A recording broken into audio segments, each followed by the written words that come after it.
Ms. Bonds, in terms of leadership, not necessarily the bills that you would be interested in, but during the first 30 days that you were in office, what would you do to help introduce yourself and solidify your position as a leader in the House?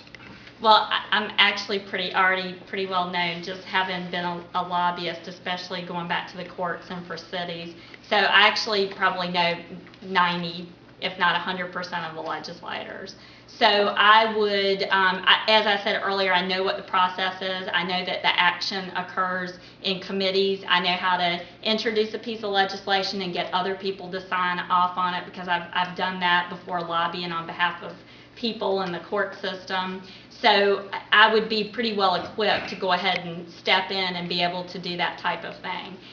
Because I've lobbied for the courts and rural communities and with cities, I know people on both sides of the aisle. So I tend to know which legislators are interested in which issues. So I would know who to go to get them to sign on to a bill with me, just because I know their interests.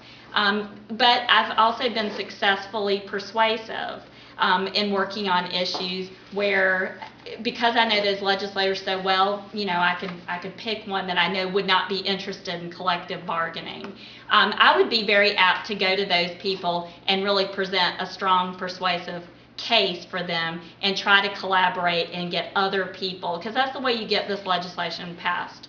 So I'm going to be able to hit the ground running because I know all of that. I know that I am a threat to the leadership in certain respects because I am an independent thinker, and I've been in situations where I had to push legislation or negotiate compromises that wasn't always what the leadership wants. So I know that in that respect, I will have to take a softer approach than my role has been in the past, and you know, probably use different skills to be persuasive. But I'm open-minded and I understand the issues, but I'm definitely going to be a strong advocate for state employees and economic development policy, because that's why I'm running.